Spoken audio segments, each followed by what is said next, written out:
Here we are in a very random moment at a very random place on Fifth Avenue in New York. Who knew 6 years ago that one day I will end up here talking about my life, because it is time. It is time to tell the story. I prayed to God to come to this town. I prayed to God and my prayers happened. I wasn't happy where I was and I needed a change. And I said, God, please take me where it will be for better. And He took me here to New York. And I have to tell you, for over 20 years, everywhere where I used to work, they made me feel home. They appreciated what I can do. They appreciated who I was. They appreciated the person I was, and they made me feel home. I never changed. I've always been the same. However, in the country back then, where I was, and which I escaped, I was treated very poorly. I had several grad degrees that got recognized here when I came to the US. And I only had one little dream: to work as a front desk agent in a prominent hotel downtown the capital where I was born and raised. And they told me that I should either sleep with so-and-so in order to get the position, or pay some money. So it all boiled down to who you know and who your parents are. And my parents didn't have the connections in the government that I needed in order to work at the front desk in this prominent hotel downtown the capital where I was born and raised and where I'm coming from. When I came here, 2 months after I arrived, I was working for a hotel at the front desk after 7 people interviewed me and made me feel home. I worked for several years for a dental office. They did for me things that were unthinkable. I mean, they changed their schedule so I can go to college. They gave me money to put down to buy my first car. Nobody knew about me.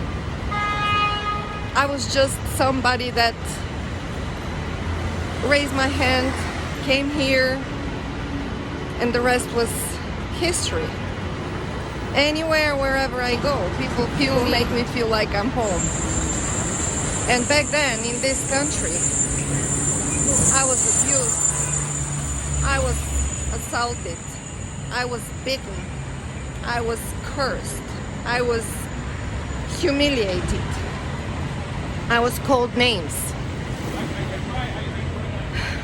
I was raised with the fear that nobody likes me because I was fat and stupid. I was called stupid. I was grade 8 student. Like, I was having only A grades just so I can prove that I was not stupid. And nonetheless, the people, just to express their fear for themselves, were abusing me and calling me names so that they can feel better. Things that happened to me actually made me cut my wrist, try to end my life. I have to tell you, I didn't do it because I really wanted to end my life. I did it for attention. I did it to attract attention. I needed attention. I was craving love, which unfortunately I never got up until I came here into this country. And people started treating me right, the way I believe I deserve, the way I believe everyone deserves.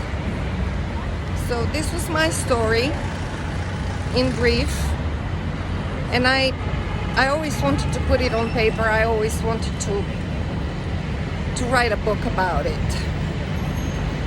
And here is the town. Here is the town that I live in now. Here are the people that live here. And we are all doing our best. It wasn't easy for me to come up with this, but hey, everyone has a story and it needs to be heard so that you don't suppress it inside of yourself.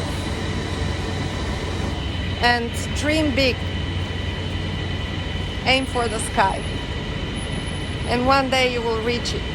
The biggest lesson that I learned was not to live in fear, because we're all protected. And we all have a story inside of each and every one of us. The thing is that how you use this story, how you apply yourself. Do you let this story kill you, or you let it build you?